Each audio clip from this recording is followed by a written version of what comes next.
Good, good. I think we've got everybody here, so over to you to kick us off here. Okay, here I go.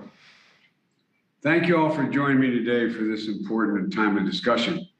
We're here today to talk about the importance of passing the CHIPS for America Act to strengthen our national and economic security.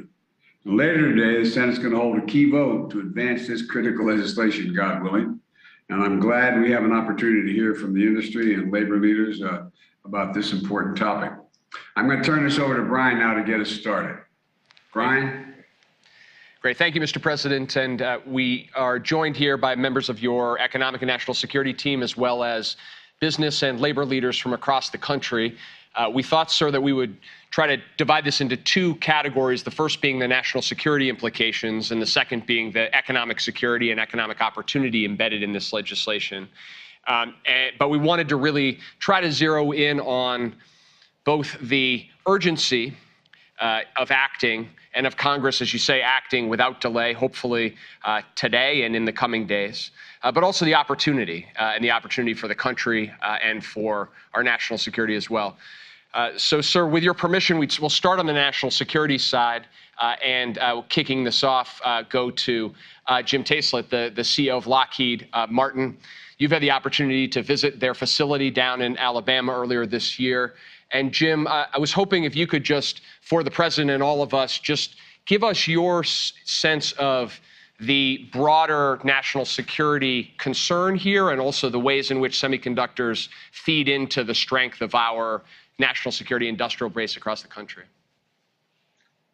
Thank you, Brian. Good afternoon, Mr. President. Good afternoon, Jim.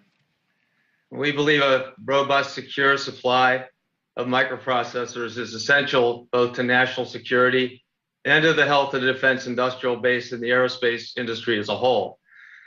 Mr. President, when we visited the Javelin production operation down in Alabama, as Ryan mentioned, we were talking to the teams that actually build the product, build the Javelins. And they mentioned that, as you might recall, each of those Javelins requires over 250 microprocessors for each and every one. And if we look at a larger product, a helicopter such as the CH-53K that we're building for your U.S. Marines today, there are over 2,000 microprocessors in that helicopter. So when we go on to networking and adding in autonomy under kind of a 21st century national security architecture that we're building, microprocessors are going to get even more important. So it's critical to increase U.S. production and test capacity. There's a couple other reasons it's very important too. One is trust. We've got to have confidence in the security of the hardware itself, that it hasn't been tampered with or degraded when we receive it to put it into our aircraft and missiles, satellites, et cetera, right? Also, we want to have made in the USA access to the latest cutting edge technologies to put into the systems that our sailors, Marines, airmen, and soldiers are going to be using in our defense. And you know, we're all in the era, unfortunately, of renewed great power competition as well. And in an era like that, we need to revitalize the U.S. semiconductor industry. It's imperative to maintain an effective deterrent, we believe, for the future, keep our country safe. And today, our company and our suppliers, we've got adequate access, largely, to the semiconductors that we need to produce what's being done today, Mr. President. But because much of the production is in China and in Taiwan, access to be guaranteed for U.S. industry, including in defense industry, is fragile. You know, should China decide to withhold its production or inhibit Taiwan from exporting its chips or building them, we would have a serious economic and eventually national security issue on our hands. And so, given the long lead times for producing a fab and building the factories, it is important and urgent to begin to rebuild U.S. semiconductor chip manufacturing in the U.S. Jim, I'm glad you mentioned security. To be secure that any part we're putting in a weapon system or a helicopter, anything we have, that we are assured that no one's been able to tamper with that. That is made in America, built in America, stockpiled in America. And I think it's really important. And by the way, I was really impressed with your workers down in Alabama when they went through the plant. I was there for several hours, as you know. And I think they really take their work seriously. And so how does passing this legislation, though, how does this make a difference in how does it ensure our systems are going to stay at the leading edge? It's one thing to say there's uninterrupted access. We make it here and build it here in America. But talk to me a little bit more about how this ensures the systems stay on the leading edge. Well, we're moving forward really rapidly, Mr. President, both in sort of physical world technologies like hypersonics, really advanced space sensors, stealth aircraft like the F-35, et cetera. But we're also inserting what we call 21st century digital technologies into the system as well. Now, those are things like 5G, AI, distributed cloud computing. We need the latest and sub 10 nanometer chips, and we need them to be trustworthy to be able to introduce those kinds of capabilities, again, in service of our, sailors, airmen, guardians, Marines, and aviators. So we've got a lot of emphasis and a lot of importance on those latest technology chips because they are the building blocks of those defense systems of the future. Am I correct to assume that the more sophisticated systems are going to be coming along and the more that do, just inevitable, the more the need for reliance on the availability of these high-end computer chips are available to us, made in America, here in America? I mean, is there a correlation there? There's a total correlation, Mr. President. You can't conduct, 5G distributed cloud computing operations with, legacy technology chips, and we're going to have to stay on the cutting edge of those building blocks, as I mentioned earlier, to be able to deliver that for the country. So it's really important that we don't cede our leadership in semiconductor technology and ultimately manufacturing and test outside the U.S. because, again, just like the Russians did with natural gas recently in Europe, if China can constrain its own production and distribution of chips to us, or they pressure or otherwise inhibit Taiwan from doing so, you have a global market that's going to be upset. It'll go beyond the defense industry, but from a national, security perspective, I think this is a really high priority. Jim, thank you very much. And again, you should be proud of the folks you have down at your factory. I was really impressed with them. They seem to really, not just to doing a job, but they seem to be on a mission. I mean, I'm serious. It was great to see. Great to see. Anyway, thank you. It meant so much for all of them to see you, Mr. President, and I show your support. So thanks. Thank you. So, Mr. President, I wanted to. It's all yours. Yeah. I wanted to ask Deputy Secretary Hicks and Jake both to come in here to put the risks and the threats that Jim is framing up in the broader perspective here. And maybe Deputy Secretary Hicks, if you could start in sort of talking about the core security risks that you think are in play here when we're talking about semiconductors.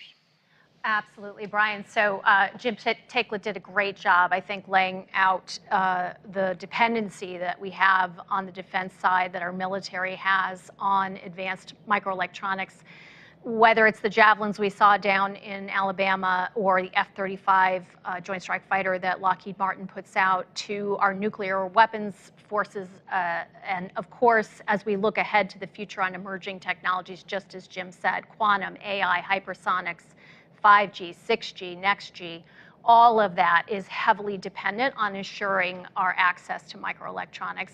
We're not the only ones focused on this challenge. Of course, China is also focused on this challenge. And today, approximately 98% of those commercial microelectronics that DoD is so dependent on are assembled, packaged, and tested in Asia.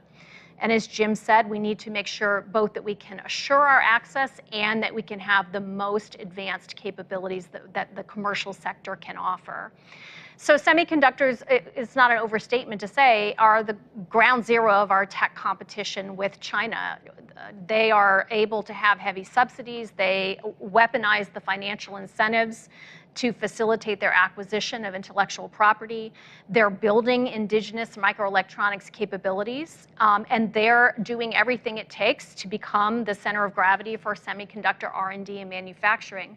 So for the U.S. military, as we look ahead to what we need to make sure our warfighters have what they need to succeed on the field and that they can have security in using those capabilities, we know we must secure a supply chain and domestic investment here in the United States.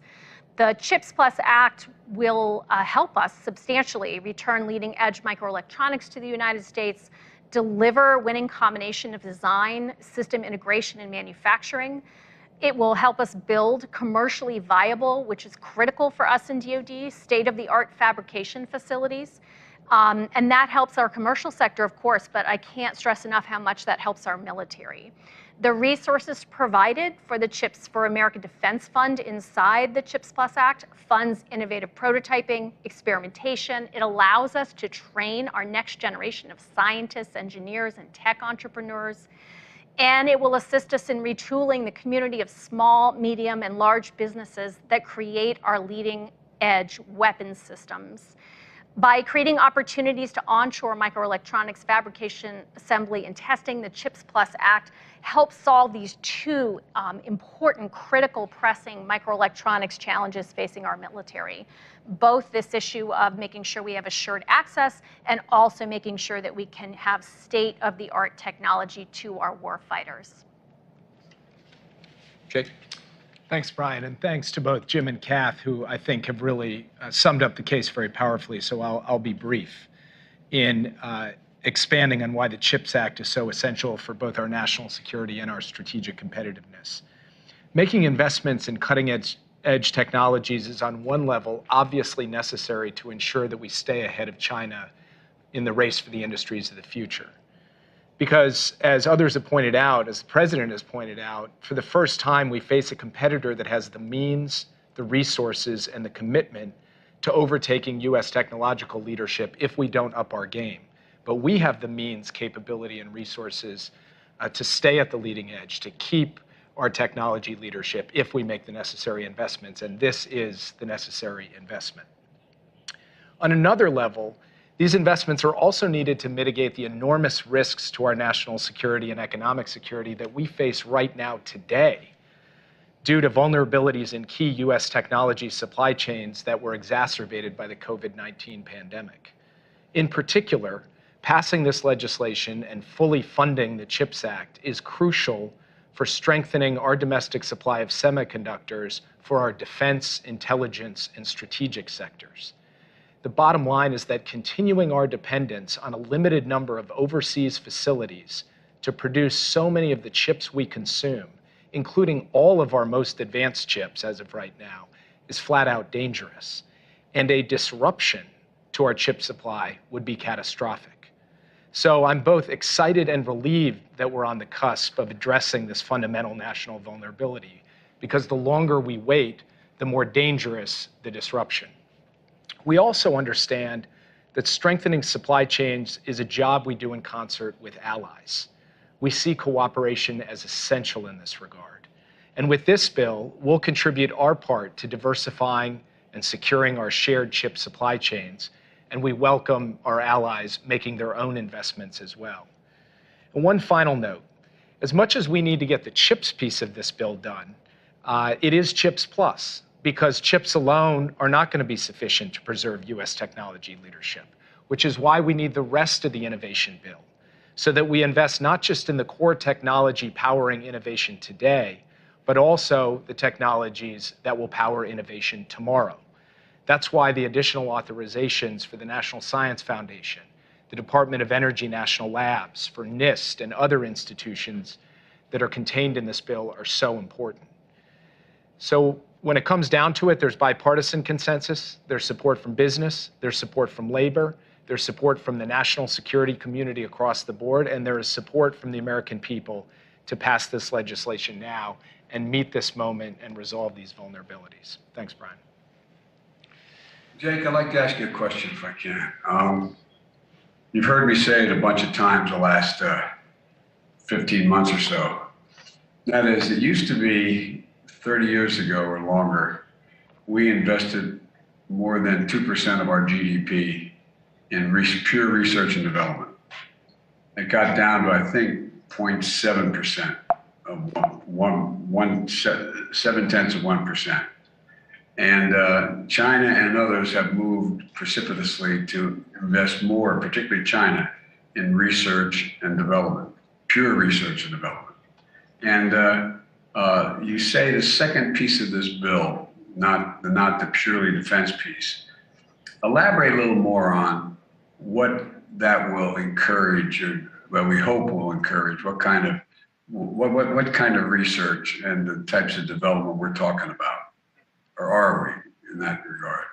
No, absolutely. As I was saying, our ability to maintain our innovation edge, to maintain our technology leadership, rests on having the necessary inputs like chips, but it also rests on, as you just said, those foundational investments in the industries of the future, investments that are made in basic research on everything from artificial intelligence to quantum computing to biotechnology to the future of the internet and the future of telecommunications. And the country that is able to be out in front, to be leading the world in those areas, not only will have a powerful economic competitiveness that will be reflected in job creation and the growth of a strong middle class, but also will have powerful national security advantages. And those are national security advantages that have helped sustain America's global leadership over decades. And by making this big investment, which is something that you have talked about for years now, to actually get it done is going to make a massive difference in our ability to be able to maintain our competitive edge with respect to the industries of the future. And in doing so, it will also help us shape the rules of the road on technology, on these important technologies, in a way that reflects our interests and our values and doesn't leave them to be written by a competitor or a challenger of ours who doesn't share the same values we share. I think that's a really important point. I think the point is that we have, as we've led the world in the past in research and development, generating new technologies, we've been inclined to share with the rest of the world, not sort of just use it as a economic weapon. We've expanded, and our partners, the democracies of the world, have benefited. And it seems to me this makes up a part of that. Madam Secretary, can I ask you a question as well? You responded to Jim's comments and gave your views on the core security risks at play. What, from your perspective, what is maybe, are you able to prioritize what risks are greater or less security risk? That's a tough question, because who knows for certain, but didn't mean to put you on the spot, but can you sort of weigh them for me a little bit? Sure. I think in today's weapons systems, what we worry about most is the compromise of the supply chain of the chips that are in our existing weapons systems, or as we upgrade, as we always have to do, and put new chips in. Those are, as I said, largely dependent on the commercial market for whatever those chips may be. And so we know that there have been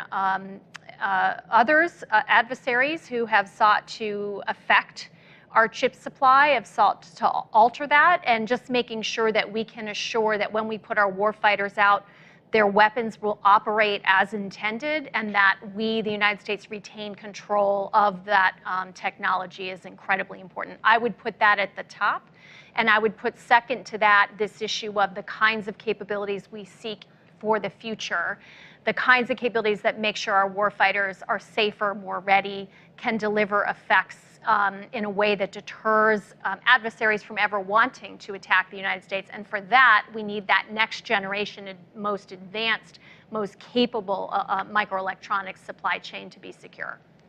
That's important. All right. Well, thank you very much. Brian, back to you. Thank you, Mr. President. So we're going to pivot here from the national security case, which I think you've heard is both compelling and urgent, to the economic security element of this. And obviously, as we make these investments, our goal is to generate durable economic opportunity here in the United States, and the opportunity there is quite significant.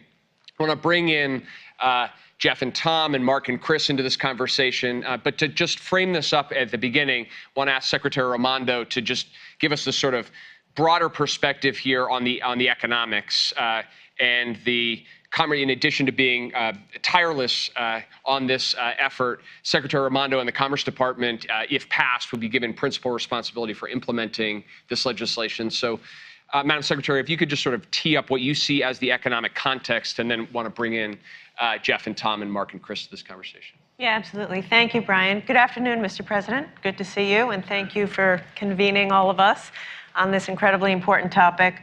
So, look, I think the most important thing Congress can do right now to support America's economy and America's workers and our global competitiveness is to get this CHIPS Act over the finish line and onto your desk this week. It's vital. You know, the CHIPS Act proposes a $52 billion investment in domestic semiconductor production, which will enable us to revitalize our domestic semiconductor manufacturing. I mean, the truth of it is, we invented the semiconductor industry, right? Silicon Valley is Silicon Valley because we invented it right here in the United States of America. We used to make 40% of the world's chips. We make about 12% now, and as Jake said, we make essentially none of the leading edge chips, and we're utterly dependent upon Taiwan for the leading edge chips. So in terms of economic security, chips are a cornerstone technology that underpin our entire economy. You need chips for smartphones, computers, cars, medical equipment. Nearly every piece of life-saving medical equipment in a hospital runs on chips. And the reality is, while we have invested nothing to spur domestic chip manufacturing, China has invested more than $150 billion to build their own domestic capacity. So we're very much behind. And the CEOs who are with us this afternoon, they know America's become totally reliant on China, particularly for the mature chips, the larger chips that are necessary for medical devices, aircraft, industrial machines, et cetera. The reality is, it's not possible to have a strong economy and a strong country if we don't make things in America, and certainly if we don't make chips in America. So right now, chip manufacturers are finalizing their investment plans. And passage of the CHIPS Act is necessary, it's urgent, because the CHIPS funding will be the deciding factor on where those companies choose to expand. We know they will expand because they have to in order to meet demand. There's no question about that. The question is, where will they expand? And we want them, we need them to expand here in the United States. We want high quality, good paying jobs in America. And, you know, the truth of it is, as I've said all along, this CHIPS money is not a subsidy for big companies to make them more profitable or so they have more cash for stock buybacks or to pad their bottom line or to invest in other countries. This is about investing in the United States of America, in our workers, in our economy, and in our national security. And we need Congress to act so we send a clear signal to the world that we're serious about rebuilding our domestic manufacturing industry. It's good for our economy, it's good for our competitiveness, and it's good for American workers. Thanks, Gina. I want to bring Jeff, you and Tom into this conversation, and maybe start with you, Jeff. That the Secretary just mentioned it, but some people are actually surprised to understand the healthcare nexus here. But can you just elaborate a bit on how you see the systemic impact in the healthcare industry, both on the risk side, but also the opportunity side when you're thinking about semiconductors and the security of supply of those chips? Sure. Well, first of all, thank you, Mr. President, for including me in this really important conversation. It's a real honor to represent the medical technology industry here. Brian, as you were saying, one of the most critical aspects of our ability at Medtronic and for the medical technology at large to get life-saving and innovative medical technology to patients is semiconductors. They are essential components in thousands of medical devices Secretary Raimondo was referring to that Americans rely on every day. Things like instruments that enable surgery, or devices that manage chronic conditions like an insulin pump for a diabetes patient, or a pacemaker for a patient with an irregular heartbeat, or even treating COVID, right? We manufacture pulse oximeters that measure the oxygenation of the blood, as well as ventilators for those patients that are really sick with COVID. And our industry's volumes are a relatively small compared to some other sectors. We're in the low single digits of the overall chip market, but every semiconductor component used in a medical device directly impacts a patient's life. And now we appreciate the efforts of the semiconductor companies to try to alleviate the current constraints with additional investments, but more capacity is needed. That's why I've been a vocal supporter of the CHIPS Act for a while and urging Congress to pass and fund this act. Look beyond the manufacturing, and we definitely need manufacturing here in the U.S. to increase our capacity. We need expanded research and development as well. And so passing this act won't solve all the problems overnight, but the investment will result in new infrastructure, will spur innovation, increase supply, and this will help us solve these supply constraints that we're under sooner. But more importantly, it'll help us avoid these challenges going forward. I mean, in medtech, we've done our best to manage the situation with limited supply. And we've been, nimble enough and adaptive enough to avoid major disruptions to delivery of patient care, but there have been disruptions and there's ongoing disruptions to patient care. And this puts a strain on an already strained, healthcare environment, the hospitals and the healthcare workers, as we're trying to move inventory around to cover cases. And this shortage on semiconductors is predicted to go on for some time. Investment is needed. And as Secretary Raimondo mentioned, the particular types of chips that we use that are larger and are much more efficient on energy are the ones that are, the most critical, demand right now and the shortest supply.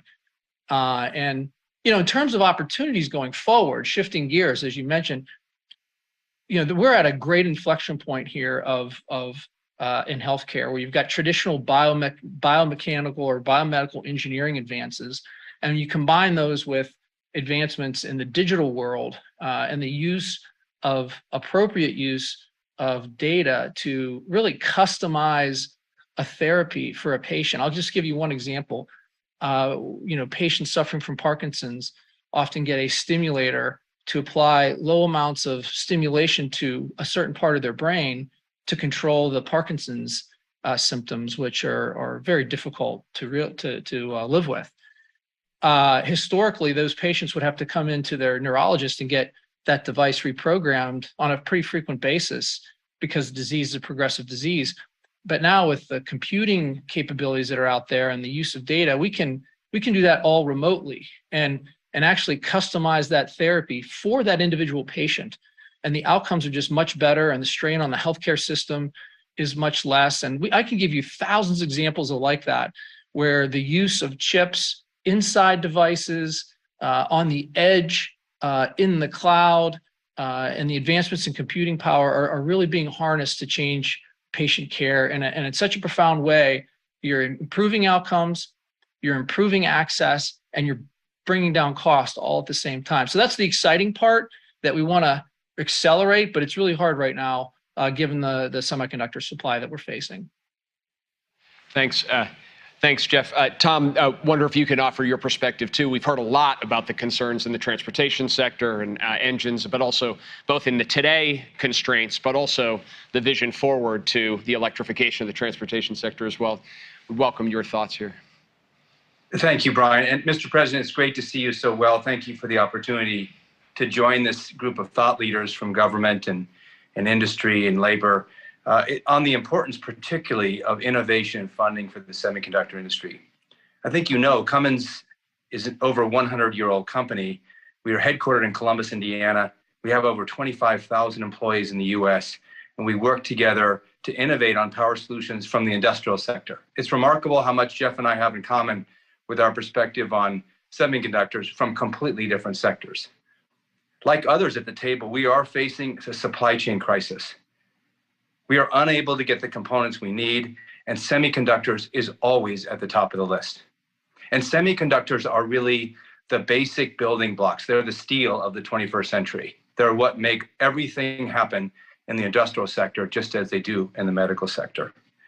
We appreciate the administration's focus on the bottlenecks and challenges we're facing, and your continued support of securing semiconductor funding in Congress. The semiconductor shortage has not only impacted our ability to meet customer demand, but the technology and equipment we need to run our operations. We rely on semiconductors to power our machines, to put our electronic control modules in our engine systems that control emissions, even to make badges for our employees so that they can all come back to work. In Cummins' case, we also buy the full range of semiconductors. And I want to highlight how important that is. Jeff talked about what we often call legacy chips. These are larger scale chips. They're more efficient in his case. They're also more robust in our case. They live in engines that serve some of the most demanding applications. And those legacy chips are just as important as the new technology and the latest chips are for the defense industry. Those legacy chips are what power the trucks, cars, and many other basic building blocks of our economy today. You know, these chips now deliver our food. They make sure that our generators support our hospitals and data centers. They make sure on the hottest day of the summer, you've got air conditioning, and on the coolest day, you've got heating. In addition to manufacturing delays, costs have escalated dramatically. So the supply chain crises and some of the effects that Secretary Raimondo talked about have also driven significant cost increases. We are often buying chips from brokers now and paying as much as 10 times their regular cost to get these chips, just to make sure that we can keep trucks on the road, driving inflation in our industry and challenges throughout our supply chain. And I would say that semiconductor manufacturing, as all of us know, requires high capital investments. And the return for those investments, especially for legacy chips and more basic chips, is not as high as it is for the latest edition chips. I think that's why some of this funding is so critical to ensure the kind of investments we need made in the United States are actually made. We believe the Chips for America Act will go a long way to ensure not only the high-tech chips are made for the innovation of tomorrow, which is critical, but also that these basic and legacy chips are also provided as part of our supply chain. In addition to the semiconductor funding, this bill also provides critical funding for the National Science Foundation and other agencies that will ensure that we are keeping pace with the investments made by other countries for their domestic manufacturers. The way that I think about that is that the investments made in the CHIP Act are going to move us from wringing our hands about where we sit in competition with others to actually moving onto the field and helping the U.S. manufacturers compete. And I think we all know that when U.S. manufacturers compete with the workforce that we have and the capabilities we have, we can win.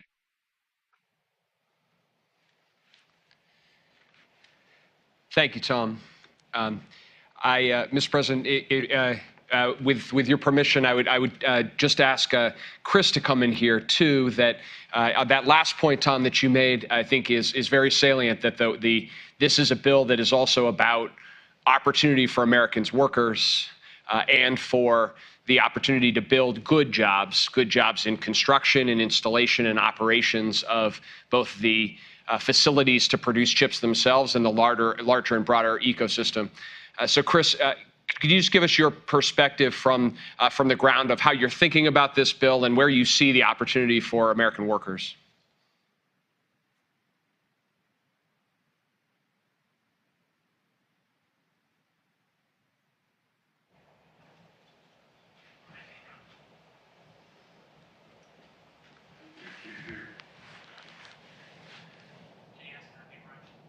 Chris, if you can hear us, I think you're muted.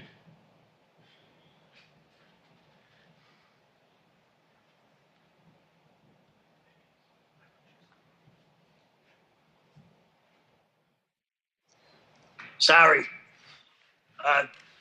Thanks for inviting me here, Mr. President. We're really grateful to be here. because as far as we know, CWA is the only union representing manufacturing workers at a final assembly semiconductor factory in the United States. And we have been strong supporters of the CHIPS Act. The CHIPS Act is a key component of both creating good jobs here in the US and strengthening our ability to compete with China.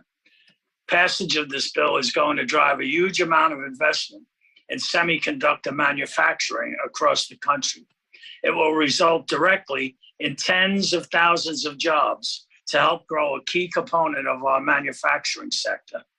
As I mentioned, CWA already represents hundreds of workers in Mountaintop, Pennsylvania, right down the street from the president's hometown, who manufacture semiconductors, the only plant that we know of in the United States that's union represented.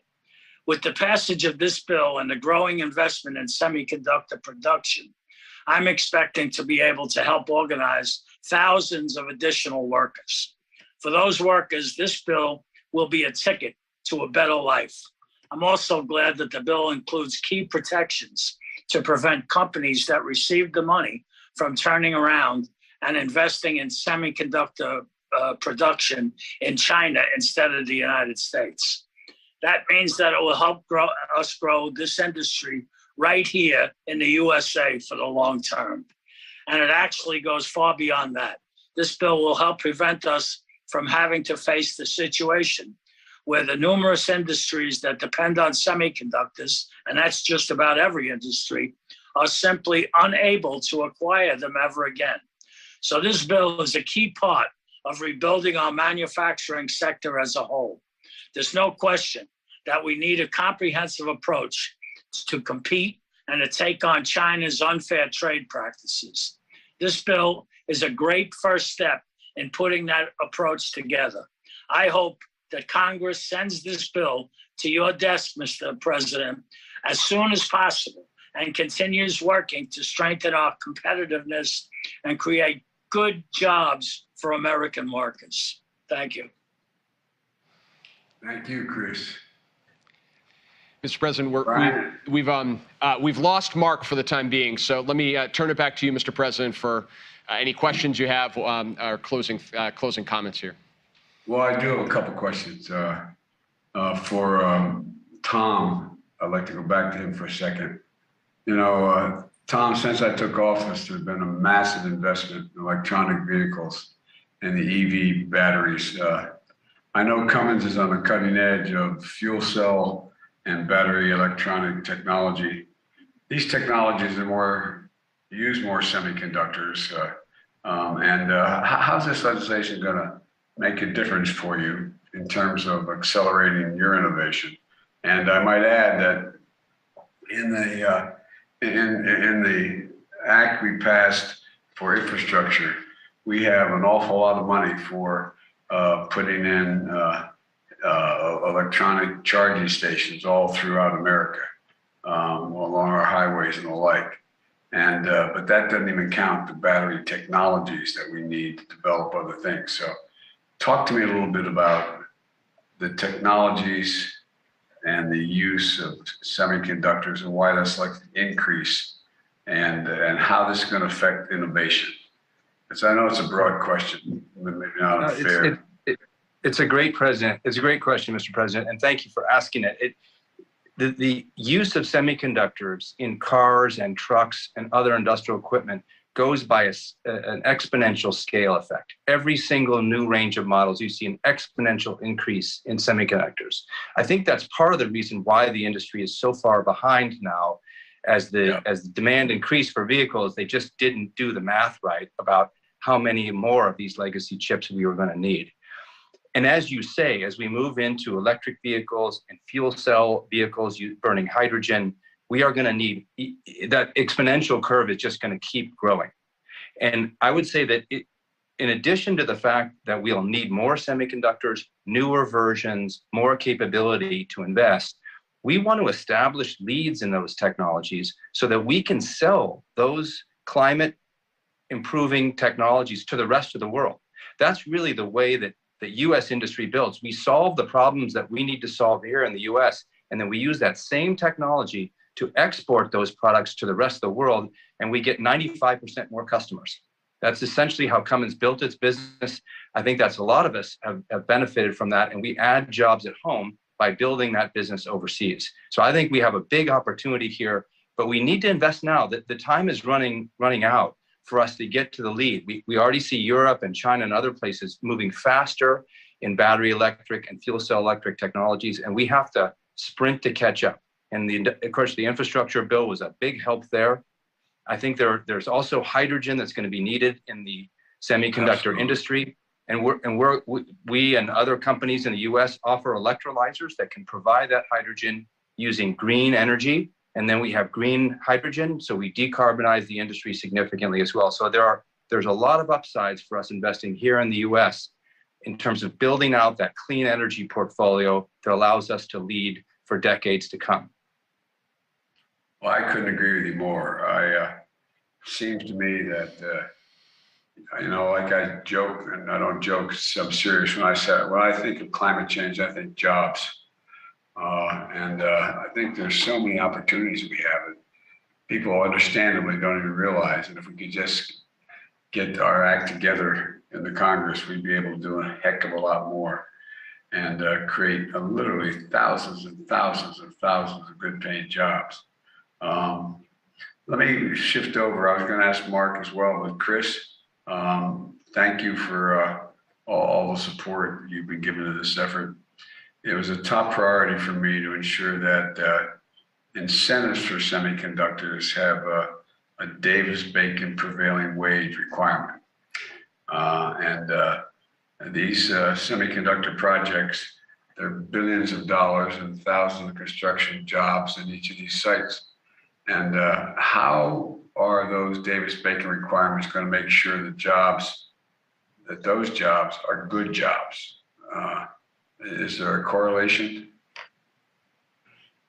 Yeah, the Davis-Bacon requirements will make sure that people, that there isn't a race to the bottom, that there'll be an even playing field for the people working in this industry and the people working on building the factories that will build these semiconductors. And, Davis-Bacon requirements will make sure that happens and that, no one will be left behind.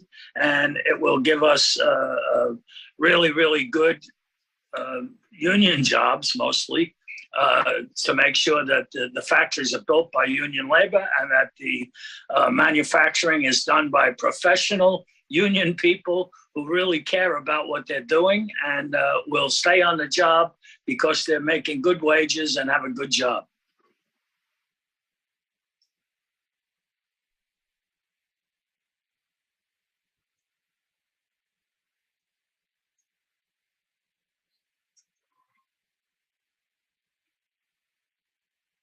Union labor is that, all the folks working with you essentially have a college degree in the technology that they're working.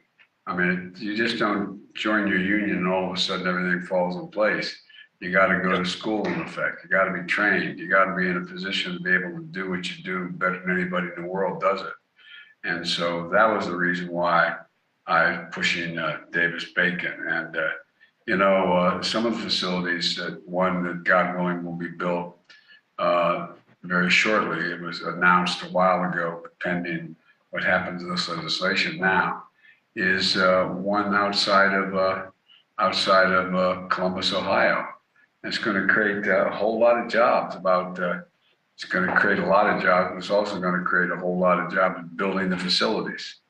And it matters a lot, it seems to me. And I say to all of you, I think we're a heck of a lot stronger as an economy and more sustainable when we build from the bottom up and the middle out, because when that happens, everyone does well. Business does very, very well. The wealthy do very, very well. And I think we got a shot as we move down the line here. And this CHIPS bill is an important piece of it, to be able to stay in the game and be the most competitive nation in the world. That's what we have to reestablish. We still are in a lot of places, but we got to do it here. And I don't know, Chris. You're talking about the benefits. the workers in the communications and media industry, as well as the importance of manufacturing jobs and the country's supply chain resilience. Do you guys talk about that? Do you worry about whether or not that's going to happen? I mean, is that something, you know, when you're sitting around and you guys actually discuss in practical terms?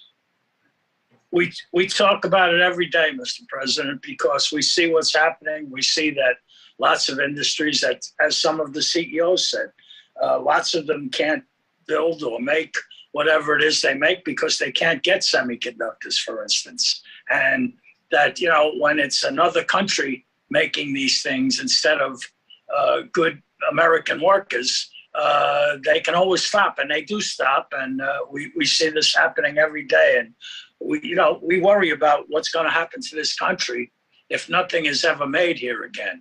If we don't make it here, we can't be sure that A, it works, and that B, we're going to be able to use it. Well, we've actually increased manufacturing, thank God, even though we've missed opportunities.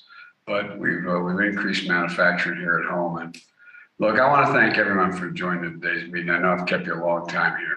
But the CHIPS Act, in my view, is going to advance the nation's competitiveness and our technological edge. You know, we've been working closely with the Senate and the House to finalize a strong bipartisan bill. Congress must pass this bill as soon as possible so we can get it to my desk and we can sign it and get moving. I know we just talked about it, but for the folks at home, let me explain why this is so urgent. First, there's an economic imperative. As we just heard, this bill is going to supercharge our efforts to make semiconductors. Those tiny chips, the size of a fingerprint, which is, you know, so some are larger, but the size of a fingerprint, that power our everyday lives in America. You know, they're the building blocks for the modern economy, powering everything from smartphones to dishwashers to automobiles. I could go on. America invented semiconductors. But over the years, we let the manufacture of those semiconductors get sent overseas.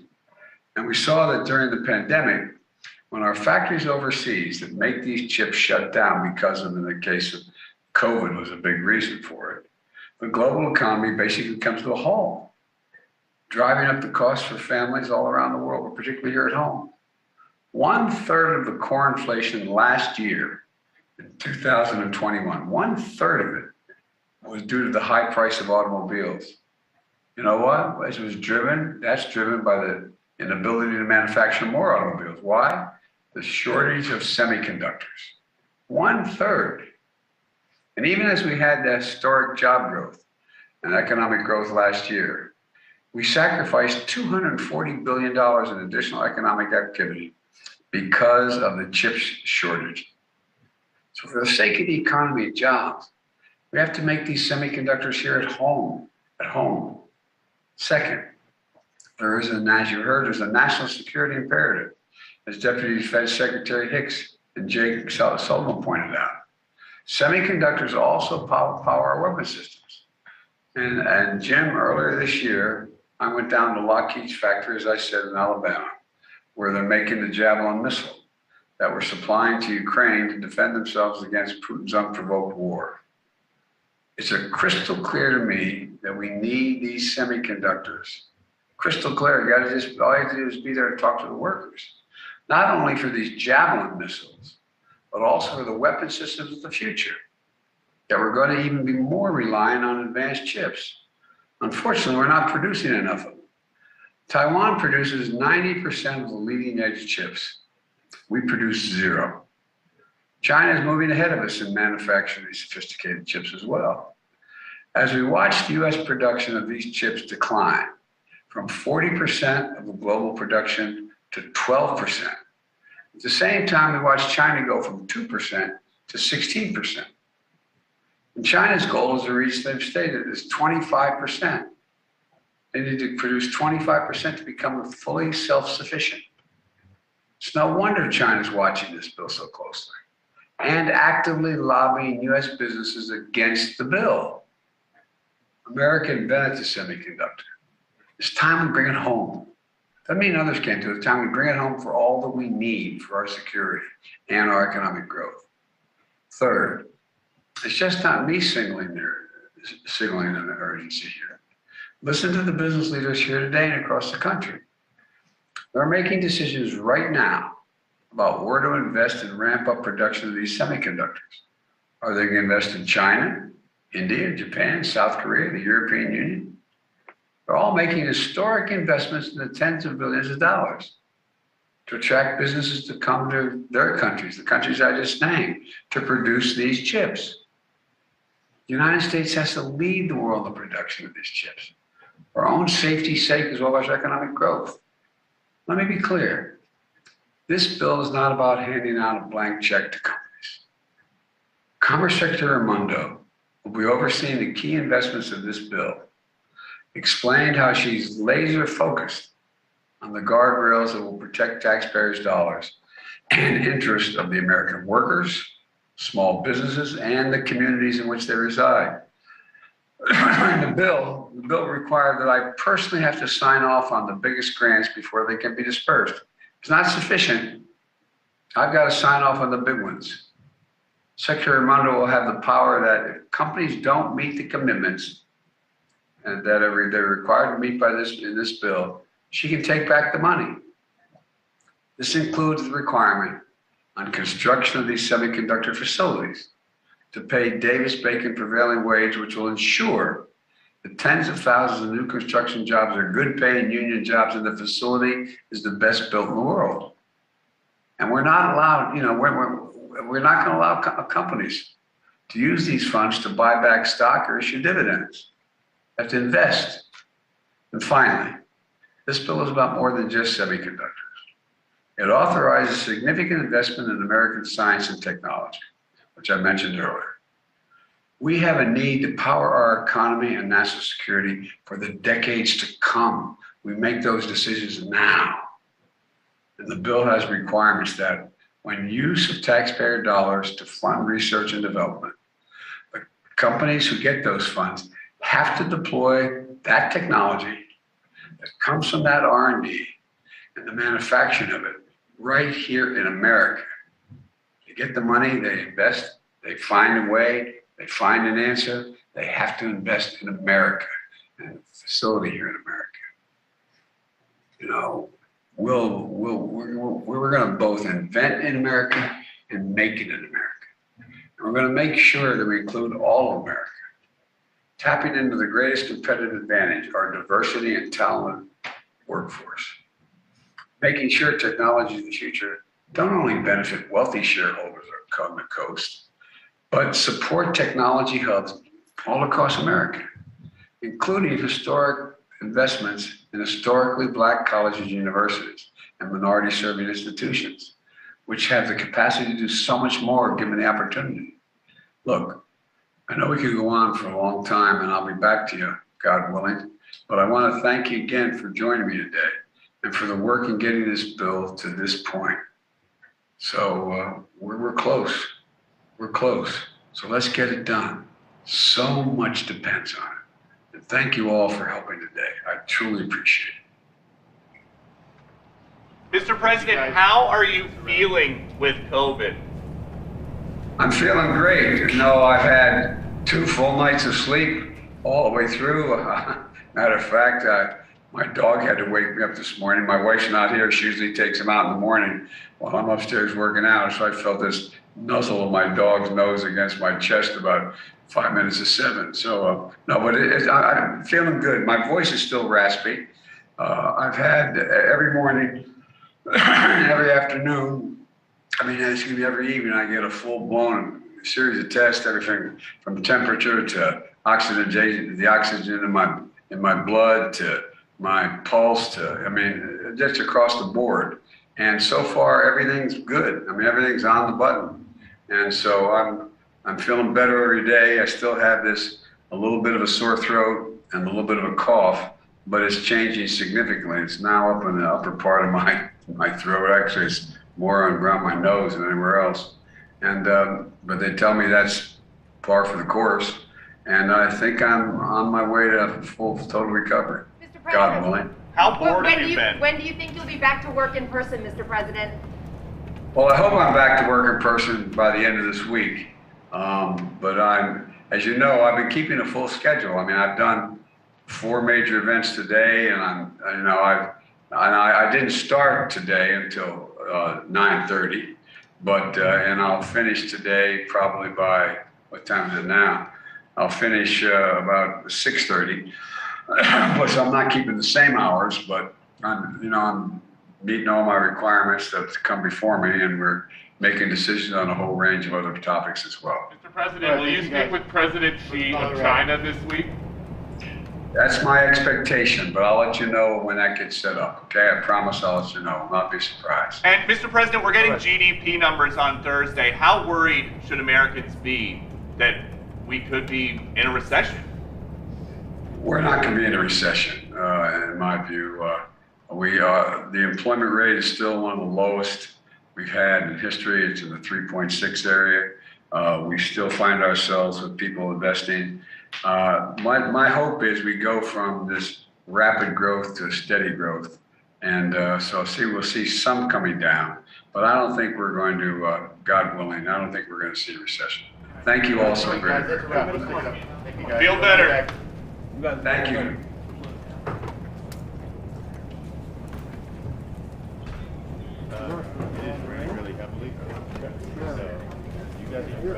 Can we take the tunnels? Done, Eddie? Yeah.